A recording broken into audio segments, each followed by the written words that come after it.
নমস্কাৰ, স্বাগতম জনাইছো অসমীয়া ইউটিউব চেনেলটিলৈ। আজি মই এই ভিডিঅ'টিত আপোনালোকক এনেকুৱা কেইটামান বস্তুৰ বিষয়ে ক'ম, যিকেইটা বস্তু আপুনি খাদ্য খোৱাৰ পাছত যিকোনো এটা যদি আপুনি খায়, তেতিয়াহ'লে দাঁত পকি খোৱা সমস্যা, দাঁতত খাৰে ধৰা, দাঁত বিষ হোৱা, দাঁত ভাগি যোৱা বা দাঁত লৰা, দাঁতৰ পৰা তেজ ওলোৱা, এনেকুৱা ধৰণৰ দাঁতৰ সমস্যা আপোনাৰ একেবাৰে নোহোৱা হ'ব। মাত্ৰ যিকেইটা বস্তুৰ কথা ক'ম মই, সেইকেইটা বস্তুৰ ভিতৰত যিকোনো এটা আপুনি খাদ্য খোৱাৰ পাছত দাঁতেৰে চোবাই খাব লাগে। আহক ভিডিঅ'টিৰ মাজলৈ যাওঁ। ভিডিঅ'টি মনোযোগেৰে চাব, সম্পূৰ্ণকৈ চাব। যদি চেনেলটি নতুন তেতিয়াহ'লে চেনেলটি ছাবস্ক্ৰাইব কৰিব আৰু কাষত থকা বেল আইকনটো টিপি থব, যাতে ভিডিঅ' দিয়াৰ লগে লগে আপুনি নটিফিকেশ্যন পায়। আৰু এই ভিডিঅ'টি যদি ভাল লাগে এটা লাইক নকৰাকৈ নাযাব, কমেণ্ট কৰিব কিহৰ ওপৰত ভিডিঅ' দিলে আৰু আপোনালোক উপকৃত হ'ব। এতিয়া আহক মেইন টপিকটোলৈ।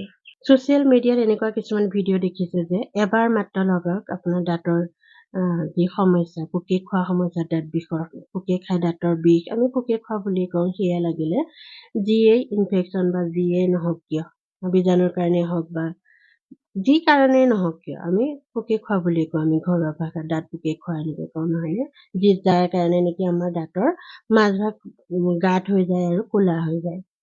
এই যে এনেকুৱা ধৰণৰ সমস্যা, মানুহে যে কয়, আমি যে ইউটিউবত যে কিছুমান ভিডিঅ' পাওঁ, এবাৰতে শেষ হ'ব, আমুকটো লগাওক একেবাৰে নাইকিয়া হ'ব। কিন্তু এই যে এবাৰ যদি দাঁতত এনেকুৱা ধৰণৰ কিবা ইনফেকশ্যন হয় বা এনেকুৱা ধৰণৰ এটা বেমাৰ লাগে, তেতিয়াহ'লে সেয়া সহজে দূৰ কৰাটো একদমেই কঠিন। কিন্তু চিন্তা নকৰিব, এই ভিডিঅ'টিত আমি এনেকুৱা কিছুমান বস্তুৰ বিষয়ে আলোচনা কৰিম, যি নেকি প্ৰকৃতিয়ে আমাক দিয়া। সেইখিনি বস্তু ব্যৱহাৰ কৰি আমি দাঁতৰ সমস্যা, এনেকুৱা ধৰণৰ দাঁতৰ সমস্যাৰ পৰা বহুতখিনি আৰোগ্য লাভ কৰিব পাৰোঁ। আৰু যদি নোহোৱাৰ আগতেই আমি এইখিনি ব্যৱহাৰ কৰি থাকোঁ, তেতিয়াহ'লে এনেকুৱা ধৰণৰ সমস্যা আমাৰ নাহেই। সৰ্বপ্ৰথম আমি ঘৰুৱা বস্তুবিধৰ বিষয়ে কওঁ, সেয়া হৈছে লং।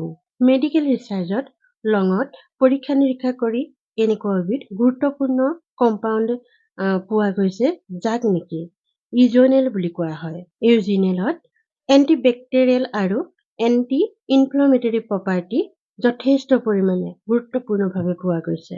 এই গুণ থকাৰ কাৰণে দাঁতৰ বহুত সমস্যা আপুনি লঙৰ দ্বাৰা ঠিক কৰিব পাৰে।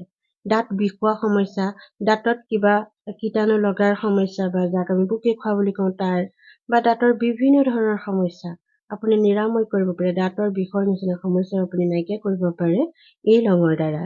আৰু এই লং ব্যৱহাৰ কৰাও একদমেই সহজ। খাদ্য খোৱাৰ পাছত এটা লং আপুনি মুখত লওক। লাহে লাহে ইয়াক আমি অকণ অকণকৈ লাহে লাহে চুপি চুপি খোৱাৰ নিচিনাকৈ আপুনি খাওক। একেবাৰে চোবাই নিদিব, ই বহুত কাঢ়া হয়, আমাৰ মুখত জ্বলনৰ নিচিনা সৃষ্টি কৰে, আমাৰ খাই ভাল নালাগে। গতিকে লাহে লাহে মুখত লৈ আপুনি চুপি থাকক। অকণমান এনেকৈয়ে যদি আপুনি খাই থাকে বা মুখত লৈ থাকে, তেতিয়াহ'লে আপোনাৰ দাঁতৰ সমস্যা নাইকিয়া কৰিব, দাঁত বিষৰ সমস্যাও নাইকিয়া কৰিব। ইয়াৰ উপৰিও এই লঙৰ তেল পোৱা যায়, যি নেকি খুব গুৰুত্বপূৰ্ণ আৰু ইও দাঁতৰ কাৰণে খুব ভাল। খাদ্য খোৱাৰ পাছত এটা লং খোৱাৰ আপোনাৰ যি অভ্যাস যদি আপুনি কৰি তুলিব পাৰে, তেতিয়াহ'লে ই কেৱল আপোনাৰ দাঁতৰ কাৰণেই নহয়, আপোনাৰ মুখৰ দুৰ্গন্ধ নাইকিয়া কৰিব।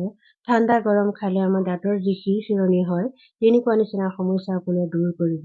গতিকে এটা খাদ্য খোৱাৰ পাছত এটাকৈ লং খাবলৈ আৰম্ভ কৰক আৰু সেইটো এটা অভ্যাসত পৰিণত কৰক। 2 নম্বৰ ঘৰুৱা বস্তুবিধ হৈছে মধুৰিআম গছৰ পাত। মধুৰিআমৰ পাতত এনেকুৱা কিছুমান পদাৰ্থ আছে, যি নেকি আমাৰ দাঁতক সুস্বাস্থ্য কৰি ৰখাত যথেষ্ট সহায় কৰে। ইয়াৰ উপৰিও আমাৰ মুখৰ বহুতখিনি সমস্যা দূৰ কৰিব পাৰে এই মধুৰিআমৰ পাতে। মধুৰিআমৰ পাতত এণ্টিবেক্টেৰিয়েল আৰু এণ্টি ইনফ্লামেটৰী নামৰ দুবিধ পাৱাৰফুল পদাৰ্থ পোৱা গৈছে, যি নেকি আমাৰ দাঁতৰ, মুখৰ আৰু আমাৰ যিকোনো গহ্বৰৰ সমস্যা, ইনফেকশ্যন আদি দূৰ কৰাত যথেষ্ট পৰিমাণে সহায় কৰিব পাৰে। ই দাঁতত হোৱা কেভিটিছ দূৰ কৰে আৰু লগতে তাৰ ভিতৰত যিখিনি গাঁত কৰে, দাঁতৰ সমস্যা, কেভিটি হোৱাৰ পিছত আমাৰ কি হয়, দাঁতত গাঁত হৈ যায়। এনেকুৱা ধৰণৰ সমস্যাৰ পৰা আপুনি ৰেহাই পাব পাৰে মধুৰিআম গছৰ পাত ব্যৱহাৰ কৰি। ইয়াৰ উপৰিও বৈজ্ঞানিকসকলে ৰিচাৰ্চ কৰি এইটো প্ৰমাণিত কৰিছে যে মধুৰিআমৰ পাতত এনেকুৱা কিছুমান গুণ আছে যি নেকি কেৱল মুখ আৰু দাঁতৰ কাৰণে নহয়, অভাৰঅল আমাৰ শৰীৰৰ কাৰণে ই বৰ দৰকাৰী। ই এণ্টি অক্সিডেণ্টযুক্ত হয়, যাক আমি ৰোগ প্ৰতিৰোধৰ ক্ষমতা বুলি কওঁ। ই আমাৰ শৰীৰত অট'মেটিক ৰোগ প্ৰতিৰোধৰ ক্ষমতা বৃদ্ধি কৰে। এণ্টি অক্সিডেণ্ট ভৰপূৰ মাত্ৰাত আছে এই মধুৰিআম পাতত। মধুৰিআমৰ পাত ব্যৱহাৰ কৰাৰো একদমেই সহজ উপায় আছে। আপুনি কি কৰিব, খাদ্য খোৱাৰ পাছত ফ্ৰেছ এটা মধুৰিআমৰ পাত ল'ব, কুমলীয়া পাত হ'লে 2টা ল'ব, অকণমান তাতকৈ যদি বুঢ়া ডাঠ হয় তেতিয়াহ'লে 1টা ল'লেও হ'ব। সেই পাত আপুনি লাহে লাহে চোবাই চোবাই খাওক। আপুনি দিনটোত যিমান বাৰ আপুনি খাদ্য বস্তু খায় সিমান বাৰেই খোৱাৰ পাছত এটাকৈ মধুৰিআমৰ পাত খাব পাৰে।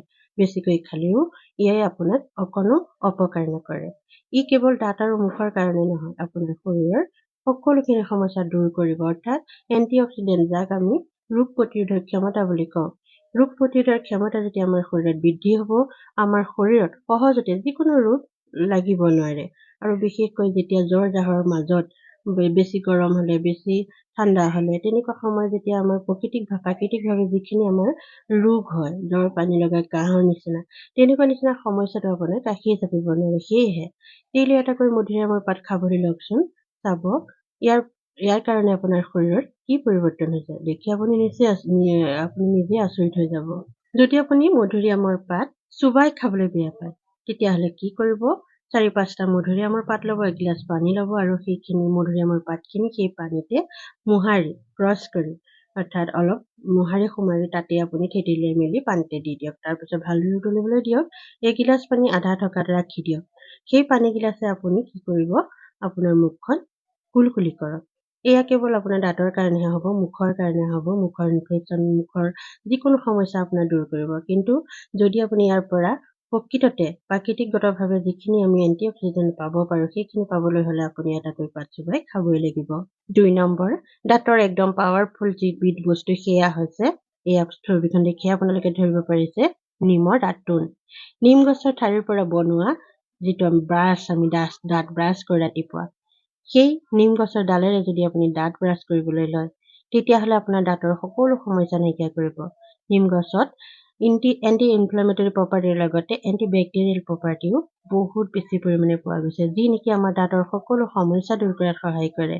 কেৱল দাঁতৰ সমস্যাই নহয়, আমি যদি এনেদৰে দাঁতোন কৰোঁ, তেতিয়াহ'লে আমাৰ দাঁতৰ আহিবলগীয়া বেমাৰৰ পৰাও আমি বাচি থাকিব পাৰোঁ। মুখৰ সকলো দুৰ্গন্ধ নাইকিয়া কৰিব, দাঁতৰ হ'ব পৰা বিভিন্ন ইনফেকশ্যন কেতিয়াও হ'বলৈ নিদিয়ে। মুঠৰ ওপৰত ক'বলৈ গ'লে ই দাঁতৰ কাৰণে কোনো বৰদানতকৈ কম নহয়। গতিকে আপুনি দাঁতোন আমি কলগেট আদিৰে ব্ৰাছ কৰাৰ সলনি যদি আমি নিম গছৰ ডালেৰে যদি দাঁত ব্ৰাছ কৰিবলৈ লওঁ, তেতিয়াহ'লেও আমি দাঁত ভালে ৰাখিব পাৰোঁ। দাঁতত কেভিটি হোৱাৰ পৰা আমি বচাই ৰাখিব পাৰোঁ। দাঁতত কিছুমান ইনফেকশ্যন হোৱাৰ পৰা আমি মুখৰ কিছুমান ইনফেকশ্যন, মুখৰ দুৰ্গন্ধ, এনেকুৱা ধৰণৰ সমস্যাৰ পৰা আমি নিজকে বচাই ৰাখিব পাৰোঁ। ভিডিঅ'টি চাই কেনেকুৱা লাগিল মোক জনাবচোন। যদি ভাল লাগিলে এটা লাইক কৰিব, চেনেলটি ছাবস্ক্ৰাইব কৰিব। পুনৰ লগ পাম আন এটা গুৰুত্বপূৰ্ণ ভিডিঅ'ৰ যোগেদি। আজিলৈ আহোঁ, নমস্কাৰ।